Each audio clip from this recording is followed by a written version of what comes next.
un podcast de Cooperativa. Este es el podcast de la segunda edición de El Diario de Cooperativa, una presentación de cooperativapodcast.cl, otra forma de escuchar.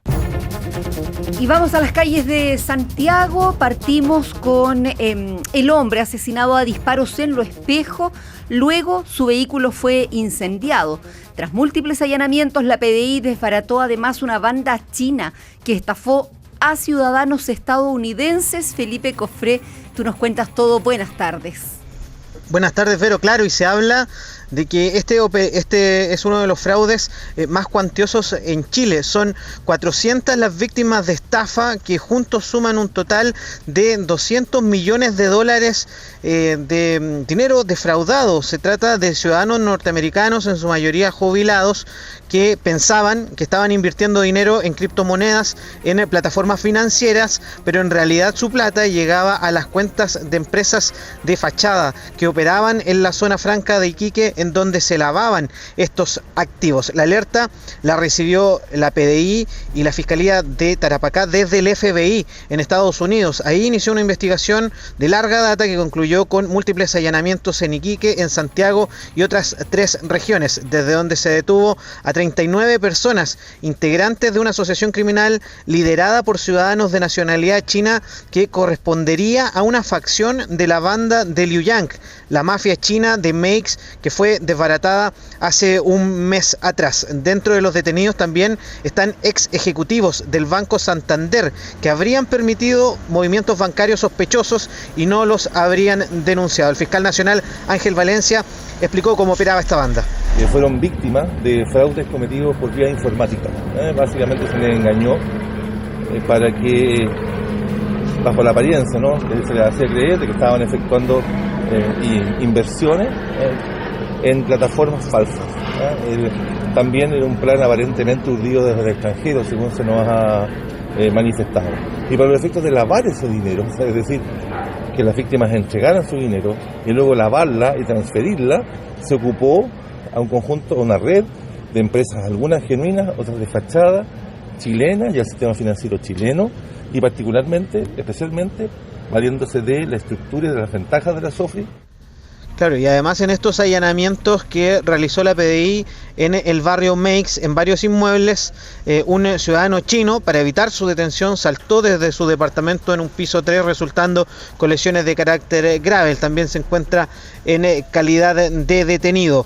Cambiamos de tema, nos vamos a la comuna de Lo Espejo, donde esta madrugada se registró un nuevo homicidio con arma de fuego. La víctima, un hombre peruano de 24 años que fue baleado, primero al interior de su propio auto, luego fue abandonado en la vía pública donde fue rematado, ahí perdió la vida, y a unas cuadras de donde fue encontrado su cuerpo estaba su auto, que fue incendiado por el autor de los disparos. El Ministerio Público detuvo a un hombre de nacionalidad chilena que se tiene que acreditar si es que efectivamente él participó en este hecho y es el autor de los disparos. Habló el fiscal Hernán Soto de la Fiscalía Metropolitana Sur.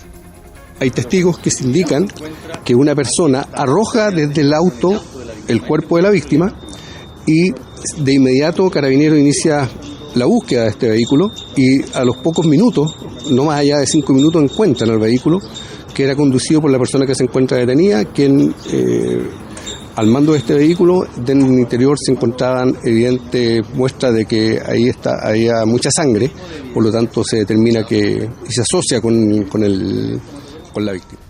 Y esto se suma a la detención de uno de los involucrados en el atentado incendiario, un hombre en situación de calle en San Bernardo el miércoles pasado. Contábamos acá que hay un video de cámaras de vigilancia en donde se ve que son 3 personas que increpan, golpean a este hombre de unos 43 años, que luego rocían con líquido acelerante y le prenden fuego. Él tenía el 94% de su cuerpo quemado y todavía se encuentra en riesgo vital. Se logró identificar a uno de los presuntos autores y está siendo formalizado a esta hora en el Juzgado de Garantía de San Bernardo por el delito de homicidio frustrado. Y toda la información policial la revisamos como siempre con Felipe Cofré. Gracias, buenas tardes. Buenas tardes. Estás escuchando el podcast de El Diario de Cooperativa. Una presentación de cooperativapodcast.cl. Vamos a los tribunales en la ciudad de Rancagua, donde fue condenado a 16 años de cárcel el ex alcalde Juan Ramón Godoy. Diversos delitos de corrupción en la zona. Paola Moreno y el detalle. Buenas tardes. Buenas tardes. Así es, tal como tú decías, a 16 años de cárcel fue condenado el ex alcalde de Rancagua, Juan Ramón Godoy, por delitos de corrupción cometidos durante el 2021 y el 2023. El exedil, que renunció al Partido Socialista en medio del escándalo, luego de que la PDI allanó su oficina y casa, fue sentenciado a 12 años por los delitos de cohecho agravado y fraude al fisco, mientras que a 4 por lavado de activos. Nicolás Núñez, fiscal de alta complejidad, valoró la condena, toda vez que se trató de un juicio histórico contra un alcalde que ejerció una gobernanza fraudulenta durante su gestión. Gobernanza fraudulenta que se ejecutó por el alcalde en ejercicio, Juan Ramón Godoy, en la administración de la Municipalidad de Rancagua y la Corporación Municipal de Recursos Traspasados de dicha municipalidad. Pago de sobornos a cambio de asignar contrataciones públicas, ya sea por trato directo o licitaciones millonarias. Por lo tanto, esto fue un plan que se ejecutó no solamente en favor de un empresario, sino que el tribunal reconoció hechos relativos a 4 grupos de cohecho y uno de ellos, el más grave, efectivamente también lo consideró incluso fraude al fisco. El tribunal acreditó que cobraba un diezmo a los empresarios para que se adjudicaran proyectos. El más grave, y por el delito de fraude al fisco, como decía el fiscal, correspondió a la licitación de proyectos para 34 colegios mal ejecutados. Además que su amigo y empresario Javier Cornejo le facilitó sus tarjetas bancarias para blanquear dinero, esto es, lavado de activos. El exedil fue sentenciado además a pagar una multa de más de 400 millones de pesos por fraude al fisco, 200 unidades tributarias mensuales por lavado de activos y más de 540 millones de pesos por daño patrimonial, tras la demanda del Consejo de Defensa del Estado. Godoy asistió de manera telemática y permanece en prisión preventiva desde el pasado 10 de abril del 2024 en la cárcel de Rancagua. Gracias, Paola. Buenas tardes. Estás escuchando el podcast de El Diario de Cooperativa. Una presentación de cooperativapodcast.cl. Y de O'Higgins nos vamos a la Araucanía, culpable de montar pruebas falsas, la plana mayor de la ex unidad de inteligencia de Carabineros, esto en la causa Huracán. Claudio Arévalo, buenas tardes. ¿Qué tal, Verónica, Rodrigo? Buenas tardes. Seguimos aquí en los tribunales de justicia en Temuco, donde se ha tomado una determinación, un veredicto mixto en esta ocasión respecto de los 11 imputados de montaje de pruebas en la conocida Operación Huracán. Recordemos que son 10 ex miembros de la unidad de inteligencia de Carabineros, más el civil Alex Schmidt, que finalmente resultó no ser profesor y tampoco creador de la aplicación Antorcha, es decir, nunca existió esta aplicación según el Tribunal de Temuco para espiar mensajes telefónicos. Recordemos que son 8 los comuneros que tienen el carácter de víctima de este montaje de la implantación de pruebas falsas en sus celulares, acusándolos de tener participación en ataques incendiarios. De esta manera, entonces, Gonzalo Blue, quien fuera jefe nacional de la Dirección de Inteligencia de Carabineros, ha sido encontrado culpable de 5 delitos de falsificación de instrumento público, 3 de obstrucción a la investigación. Los oficiales Leonardo Oces, 9 casos de falsificación de instrumento público, 3 de obstrucción a la investigación. Patricio Marín Lazo, 3 delitos de falsificación y 3 de obstrucción a la investigación, mientras el profesor Alex Schmidt, 9 delitos de falsificación, 8 de obstrucción a la investigación y uso malicioso de información. Fue comentado esta resolución de los tribunales de justicia en Temuco por parte de Karina Riquelme, quien es defensora de los comuneros mapuche.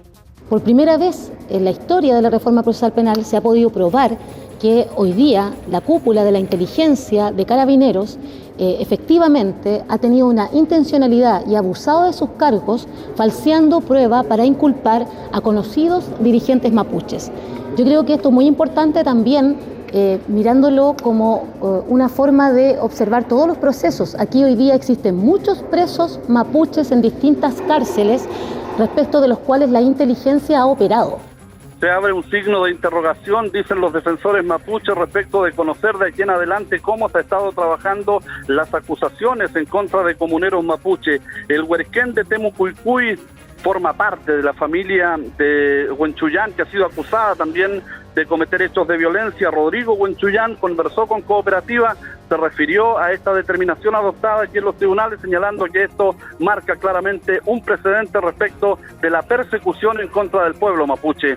Quedó claramente demostrado con la condena, aun cuando fue mixta la condena, quedó claramente demostrado de que en algún momento se reunieron la alta jerarquía de Carabineros para preparar un montaje e involucrar al pueblo mapuche a través de nosotros y hacerlo ver como los verdaderos terroristas aquí en la región. Entonces eso quedó claramente demostrado. Todas las pruebas, la manipulación que hicieron, la implantación de pruebas, resultó todo ser todas falsas. Entonces se presentó también la posibilidad de anular el juicio y anular la audiencia desarrollada durante esta mañana, lo que finalmente fue denegado. De esta manera, entonces, Verónica, Rodrigo, estas personas, la plana mayor de la Unidad de Inteligencia de Carabineros, han sido encontrados culpables de estos delitos. La condena se va a conocer el próximo 2 de abril a las 10 de la mañana aquí en los tribunales de Temuco.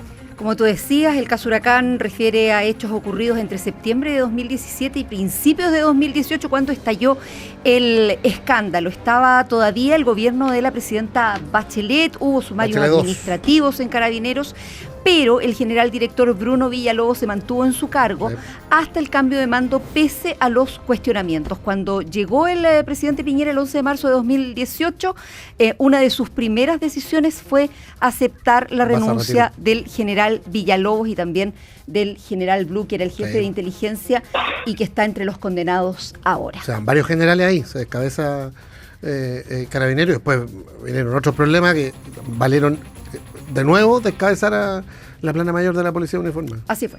Claudio Arévalo, muchas gracias, buenas tardes. Que estén bien, buenas tardes. Estás escuchando el podcast de El Diario de Cooperativa, una presentación de cooperativapodcast.cl. Investigación en curso, esto en Bolivia, se especula de un eventual ajuste de cuentas por la crueldad, ¿no?, el crimen, y parece que las víctimas son chilenos. Aparecieron 2 cadáveres calcinados con muestras de tortura.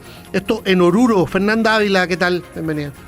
¿Qué tal? ¿Cómo están? Sí, un violento crimen se dio a conocer ayer en Bolivia. Se trata del hallazgo de 2 cadáveres calcinados en Chayapata, Oruro, una zona rural conocida como México Chico. Estas 2 víctimas presentaban evidentes signos de violencia y tortura. Fueron encontrados junto a un vehículo que fue consumido totalmente por las llamas.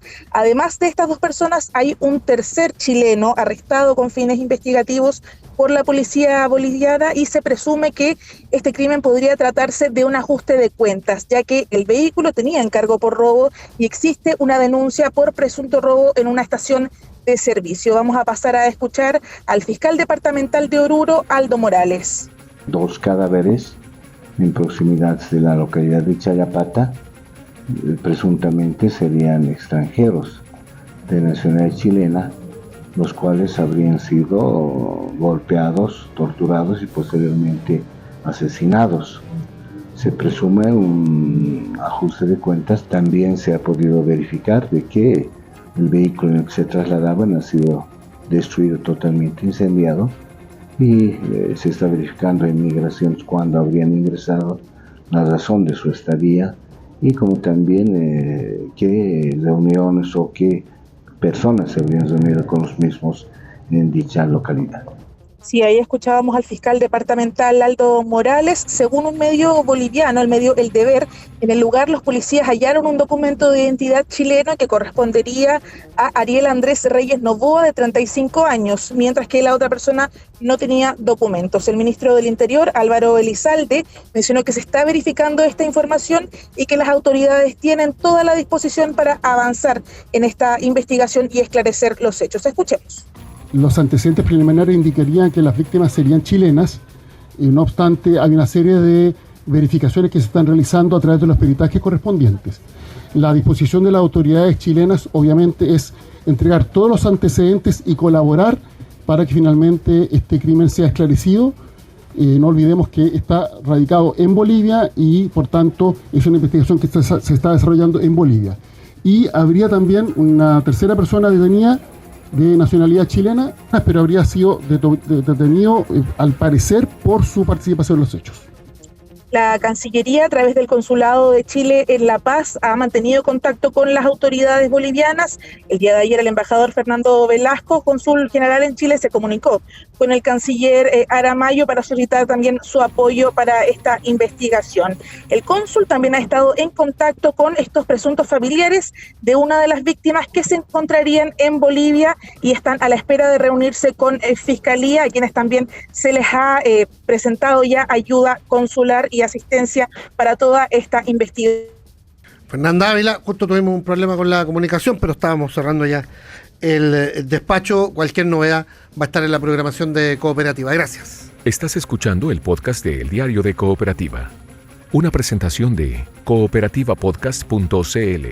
Vamos a la región del Biobío. Sabemos del caso del homicidio en Talcahuano la noche de Año Nuevo, que presenta algunos avances, aunque la Fiscalía ha ordenado secreto total en la investigación. Christopher Espinosa, buenas tardes. Hola Verónica, muy buenas tardes. Sí, el Ministerio Público ha decretado la reserva total de la investigación por el plazo que establece la ley, que son 40 días, con la posibilidad de renovar ese secreto para todos los intervinientes. Esto a consecuencia del homicidio de Cristóbal Miranda Olivares, este joven de 20 años que la noche de Año Nuevo fue víctima de una golpiza en grupo y que 3 días después le terminó costando la vida. Hay avances en la investigación, se han logrado establecer algunos presupuestos materiales de lo acontecido en Talcahuano la noche de Año Nuevo. Una pieza fundamental son los chats de coordinación que para el Ministerio Público son evidencia sustancial de premeditación. La madre de la víctima, Carol Olivares, expresó el sentir una vez de conocer esta información. A mí los chats me parecen de una forma inhumana. Parece que es como sacado de una película de terror, literalmente. Y todos los que estuvieron en ese chat son igual de culpables. ¿Espera que se entreguen estas personas? Es que, aunque no se entreguen, yo estoy confiada en que sí van a caer todos en manos de la justicia. Yo creo que estas mentes psicópatas los eligieron. Más adelante yo creo que se van a ir conociendo los detalles. No me explico por qué. Quizás porque creían que eran débiles o que podían con ellos, porque como eran 2 hermanos, tenían características particulares. Pero yo quiero decirles que se eligieron a los equivocados. Diligencias que van a ir en pos de detener a más personas, según reveló el abogado querellante Remberto Valdés por la familia. Las detenciones de 2 a 3 personas más serían inminentes. Además, confirmó que se solicitó a la Fiscalía una medida de protección para Vicente Miranda, el hermano de Cristóbal, por las amenazas expresas que hay en su contra. Escuchamos a Remberto Valdés. Es inminente el cumplimiento de diligencias investigativas que arrojarán resultados respecto del resto de los integrantes de esta banda criminal que asesinó a Cristóbal Miranda. El señor fiscal, en plena coincidencia con esta parte querellante, ha decretado por el momento el secreto de la investigación. Tenemos fundadas esperanzas de que las diligencias que se han decretado tengan fruto relativamente rápido, tal vez incluso en las próximas horas. Adicionalmente, el día de ayer el señor fiscal, frente a nuestra petición, ha accedido a decretar una medida de protección en favor de la familia y en particular de Vicente, atendía las amenazas. La investigación está formalizada por homicidio calificado. Se han otorgado 4 meses para la indagatoria y se espera, acorde a los antecedentes, Rodrigo, Verónica, que próximamente existan más detenciones. Un asesinato ocurrido la noche de Año Nuevo en las afueras de una discoteca ahí en Talcahuano. Christopher Espinosa, buenas tardes. Buenas tardes. Estás escuchando el podcast de El Diario de Cooperativa, una presentación de cooperativapodcast.cl. Temporada de traspasos. Ernesto Contreras, bienvenido. ¿Qué tal, Rodrigo? Hola, Ernesto. Vero, ¿cómo están? La Católica suma su 5º hombre.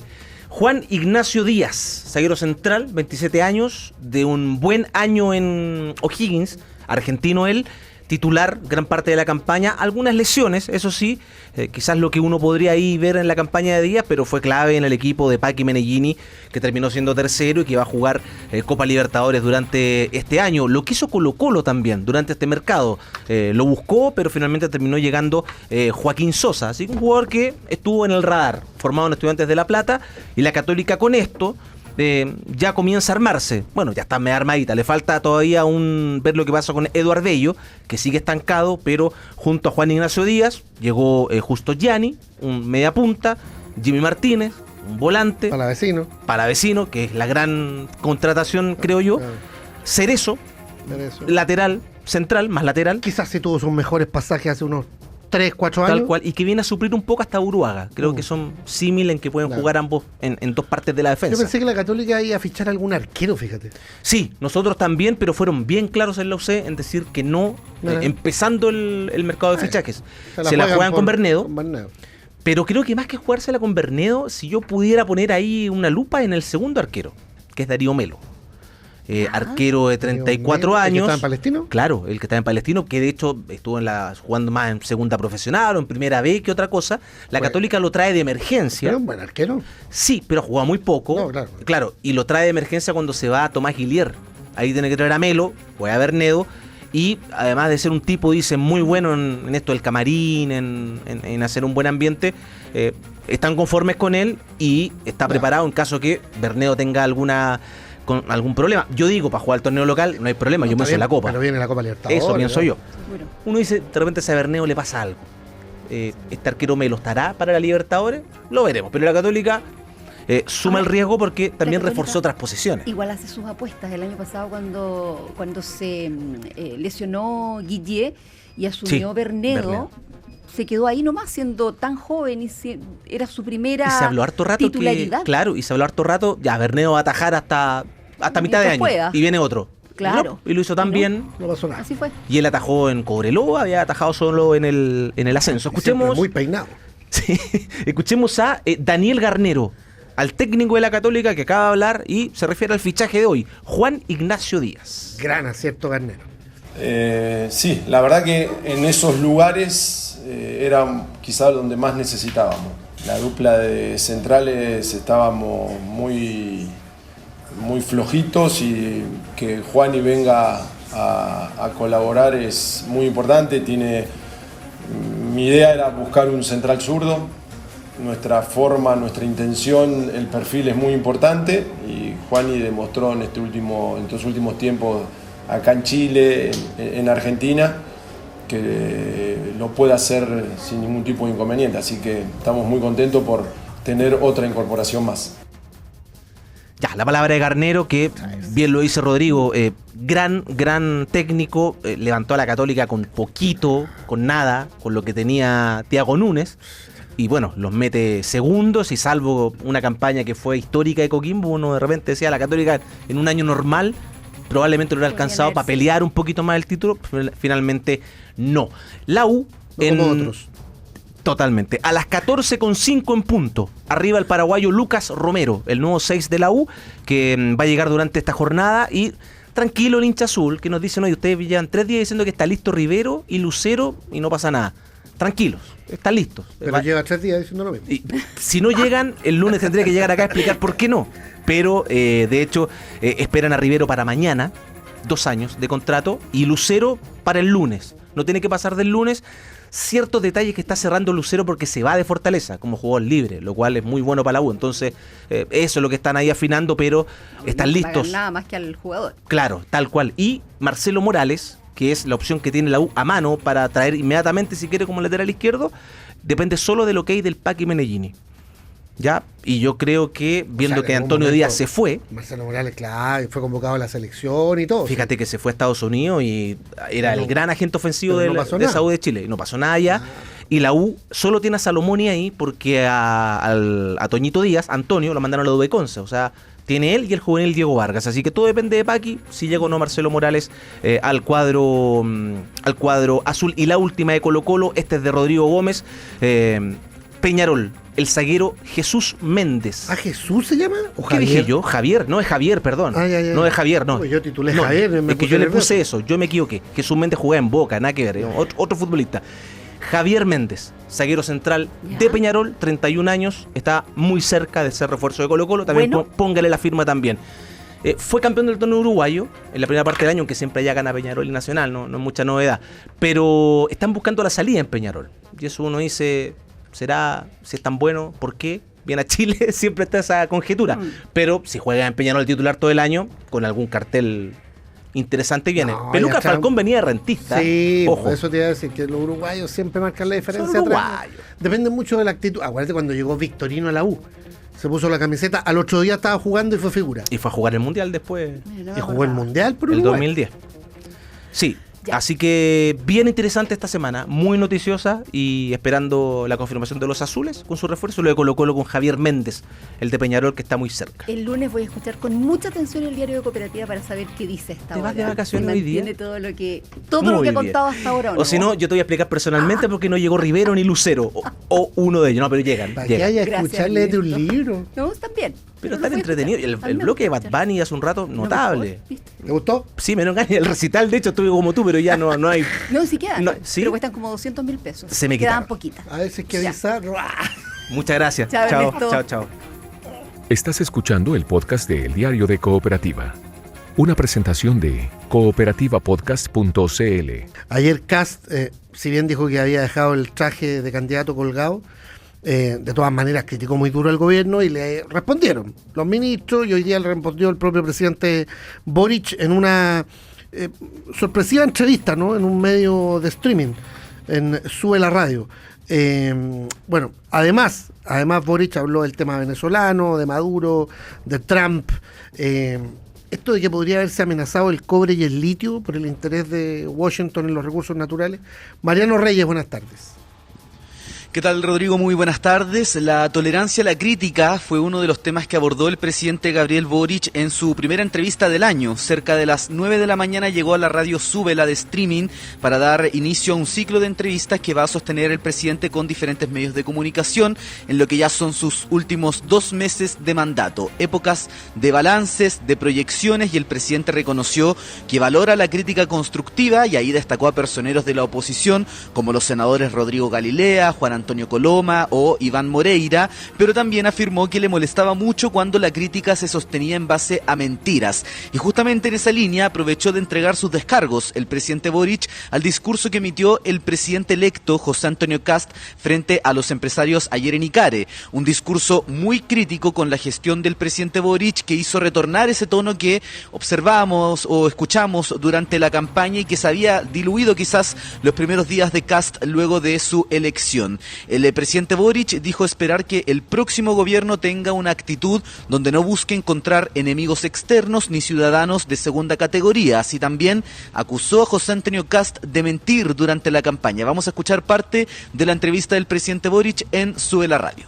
Es lamentable porque además lo hace muchas veces en base a mentiras. Kast durante la campaña dijo explícitamente que nosotros habíamos aumentado la pobreza, por ejemplo. Eso se demuestra como completamente falso. Pero yo ya a estas alturas no espero que lo reconozcan. Bueno, siempre hablan de gobierno de emergencia, cuando hoy día un economista de Clapes UC dice que eso es muy difícil de sostener, porque la macro en particular está en muy buenas condiciones. Somos el gobierno que menos aumentó la deuda en los últimos 4 periodos, pero no es sostenible seguir diciendo que Chile se cae a pedazos y toda esa narrativa de campaña que desgraciadamente pareciera que ayer retomó. Bueno, se profundiza entonces este round entre autoridades entrantes y salientes, pero otro tema que abordó el mandatario en la entrevista en Sube la Radio es la política exterior. Dijo que se encuentra él tranquilo con su postura sobre la intervención militar en Venezuela, que es compatible condenar el régimen de Maduro y el ataque de Estados Unidos, y también que está orgulloso de defender el derecho internacional. Incluso deslizó en ese bloque un dardo a Daniel Jadwe, diciendo que un ex alcalde procesado había dicho que nos habíamos subordinado a los intereses de Estados Unidos. Al defender a Ucrania, nosotros nos atenemos al respeto del derecho internacional. Fueron las palabras del presidente. También en ese momento él secundó los dichos de la vocera de gobierno, la ministra Camila Vallejo, aludiendo que en el futuro, con otro gobierno, tal como ha amenazado a otros países, podrían eventualmente amenazar a Chile y podría no ser Estados Unidos, sino que otro régimen, en relación a las declaraciones de la ministra Vallejo de que Chile podría verse amenazado por el litio y el cobre luego de esta intervención militar de Estados Unidos en Venezuela. Reaccionó el diputado independiente cercano a republicanos, Miguel Mellado.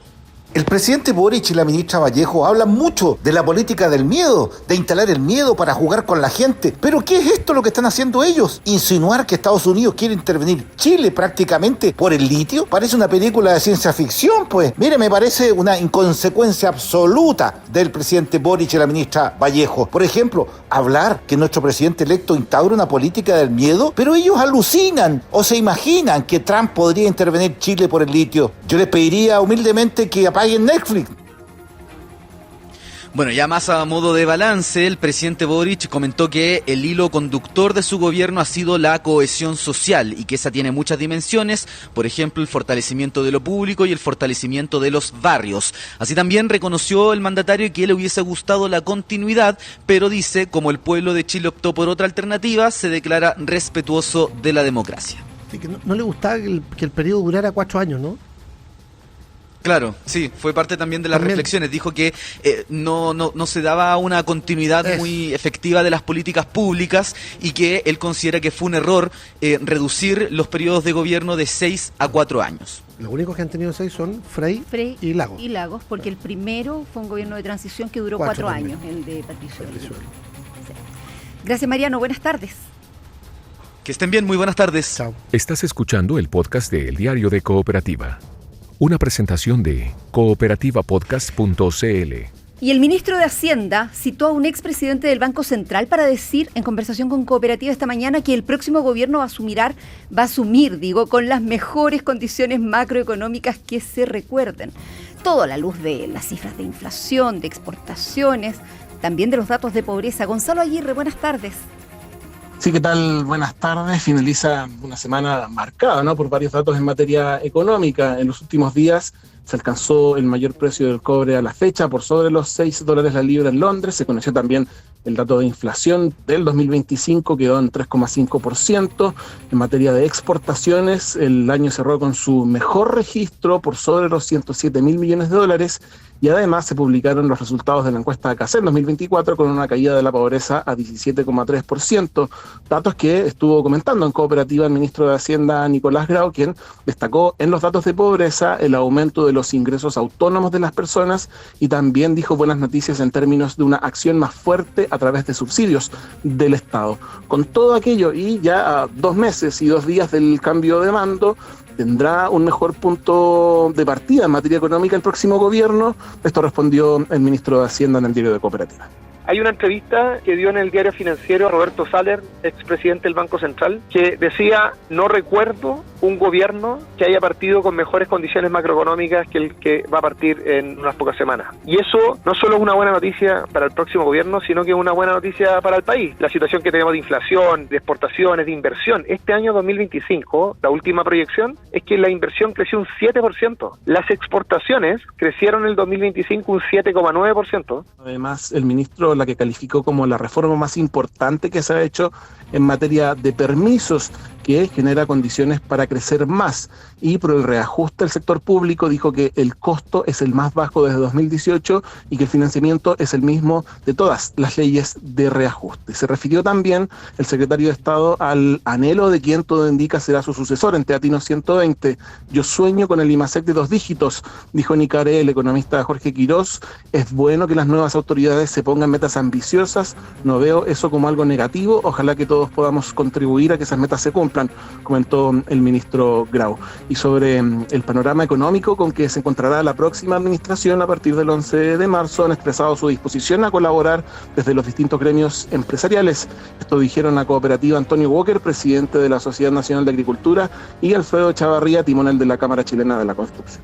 Hay que seguir aumentando las exportaciones, porque eso genera empleo, genera crecimiento económico. Chile está abierto al mundo, las regiones están trabajando duro y vemos un presidente electo muy abierto en lo político, buscando consenso, buscando gente de distintos sectores políticos, y eso nos llena de esperanza. Lo favorable es que hay un cambio de visión, de reconocer que lo que hay que hacer es inversión en formación bruta de capital fijo, es inversión real. Eso está absolutamente reconocido, que los mayores recursos tienen que ir destinados a inversión, que eso es lo que genera mejor empleo, mejor recaudación para el fisco. Bueno, y a propósito de los resultados de esta semana, el cobre recuperó en algo las caídas de miércoles y jueves en esta jornada. Sus transacciones cerraron en la Bolsa de Metales de Londres en $5.92 la libra. El precio promedio en lo que va del año de Tayocochilco, $5.88. Es Gonzalo Aguirre con la información económica. Gracias, Gonzalo. Felices vacaciones. Hasta febrero. Chao, chao. Estás escuchando el podcast de El Diario de Cooperativa.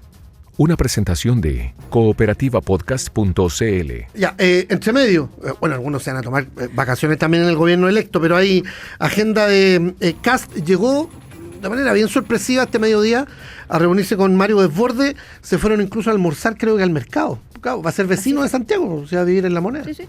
Eso quiere. Camila López, bienvenida.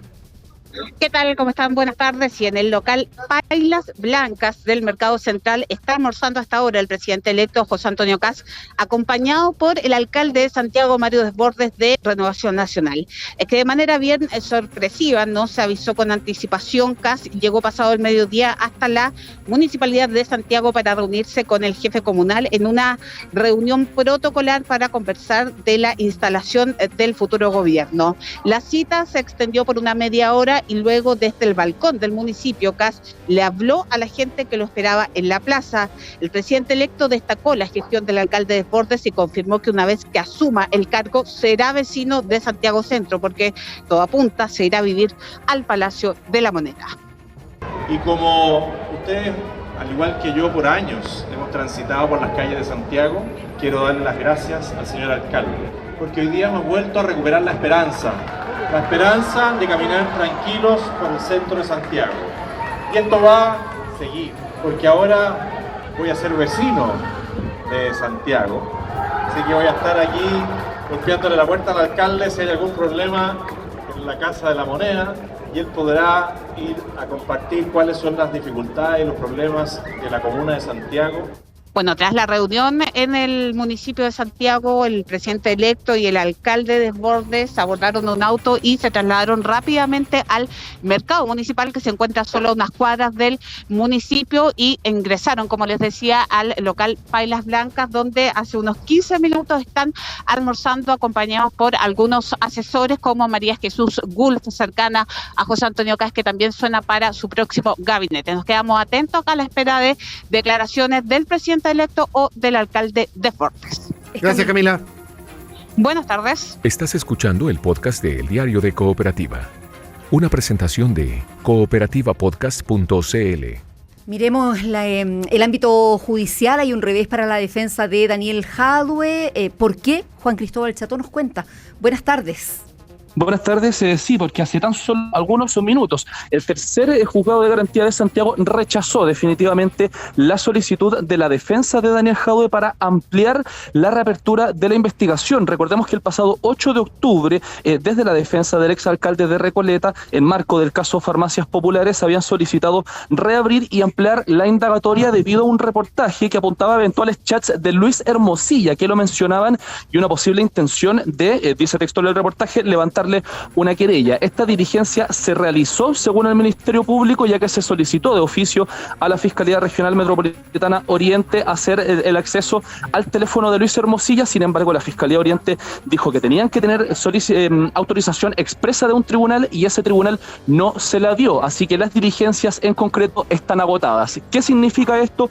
Que ya se cierra definitivamente el proceso de investigación en el caso Achifar, y se va a tener que proceder a acusar y y después a la audiencia de preparación de juicio oral. El 31 de diciembre y después el 2 de enero se había cerrado la investigación y después comunicado la acusación respectivamente. Sin embargo, debido a la audiencia que se realizó el día de hoy, se va a tener que volver a cerrar la investigación con el plazo del día de hoy. Hoy recién se decreta como cerrada la indagatoria y la Fiscalía tiene 10 días más de aquí en adelante para presentar la acusación. Sin embargo, nosotros hablamos hace algunos minutos nada más con el fiscal Marcelo Cabrera de la Fiscalía Regional Metropolitana Oriente, quien afirmó de que las acusaciones son las mismas. Se sigue pidiendo una pena de 18 años y 10 meses por los diferentes delitos y eso no cambia. Por lo tanto, la acusación debería estar ingresada a la brevedad. Tras de eso, corre un plazo de 25 días para que se agende una audiencia de preparación de juicio oral. Nosotros estamos aquí precisamente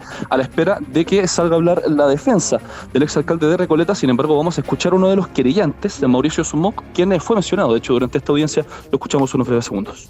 Yo cuando hablo y digo las cosas, las digo de frente porque estoy con la verdad. Yo no me presto para show y en los próximos días yo voy a iniciar acciones judiciales.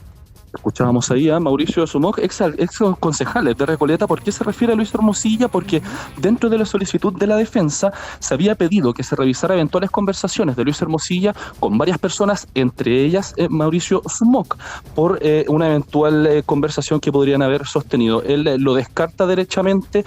Son las declaraciones que salen precisamente a esta hora, que está ocurriendo en este momento aquí en el tercer juzgado de garantía de Santiago. En cualquier minuto hablan las defensas. Y ahí estaremos para saberlo contigo, Juan Cristóbal Cható, luego de que el tribunal rechazara ampliar el plazo de la reapertura de la investigación del caso Farmacias Populares, en que está involucrado o está imputado el exalcalde de Recoleta, Daniel Jadwe. Muchas gracias, Juan Cristóbal. Buenas tardes. Buenas tardes. Estás escuchando el podcast de El Diario de Cooperativa, una presentación de cooperativapodcast.cl. En un fin de semana de mucho calor, sí, ojo con eso, porque además se eleva la preocupación por el tema de los incendios. Lamentablemente, cada verano una cosa va de la mano con la otra. Hubo reuniones hoy día ahí en el Senapred. Paula Kelly, buenas tardes. Buenas tardes, así es, un calor extremo se sentirá este fin de semana en toda la zona centro y sur de Chile. Desde hoy y hasta el domingo, que se pronostica será el día más crítico, las temperaturas estarán en torno a los 31 y 34 grados en la región metropolitana e incluso en algunos sectores podrían superarse los 37 grados.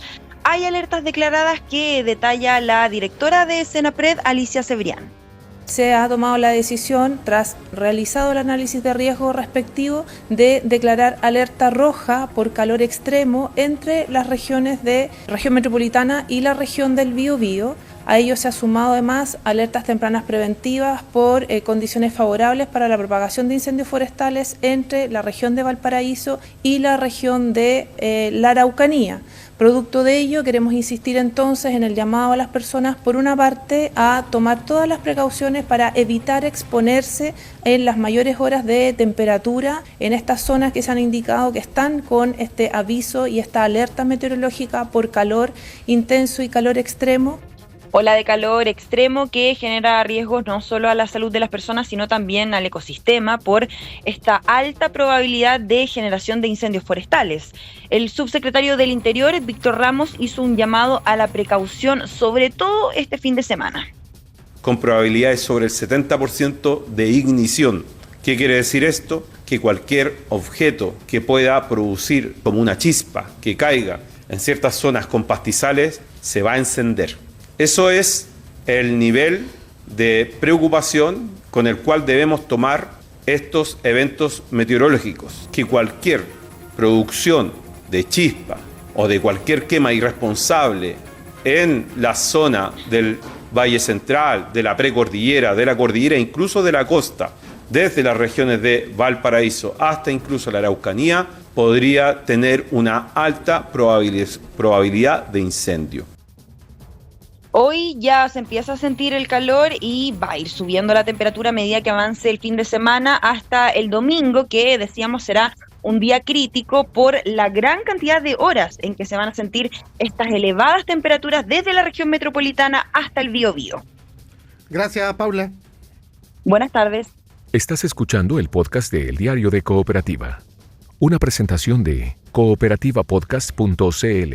Caso Huracán, 9 años después, plana mayor de la Unidad de Inteligencia de Carabineros es declarada culpable de falsificación de pruebas y obstrucción a la justicia. Homicidio en Los Espejos, después quemaron el auto en que trasladaron a la víctima. Esto ocurrió de madrugada. Hay una persona detenida. Nuevo golpe a la supuesta mafia china en el barrio Meix, también en la Sofri de Iquique. Uno de los imputados trató de arrancar saltando desde un tercer piso. Y parece que se acabó la tregua en medio del traspaso de mando, este proceso de transición. El presidente Boric dice que Kast miente en sus críticas al gobierno. El mandatario electo visitó a Desbordes ahí en la Plaza de Armas, estaban almorzando en el mercado. Oye, ojo los fans de Bad Bunny que ya están desde hace rato en las afueras del Estadio Nacional. Mucho calor, ¿eh? Ojo, con la sombrita, con el bloqueador, con el agua. Ojalá que hayan partido suficientemente aperados. Aperados. Tal cual. A disfrutar del conejo malo. Agua gratuita va a haber adentro, van a poder entrar con sus botellas, decía hace un ratito uno de los gerentes de Bizarro con quien conversábamos. Sí. Aquí termina el podcast de la segunda edición de El Diario de Cooperativa. Encuéntralo de lunes a viernes en cooperativapodcast.cl o en tu plataforma de audio favorita.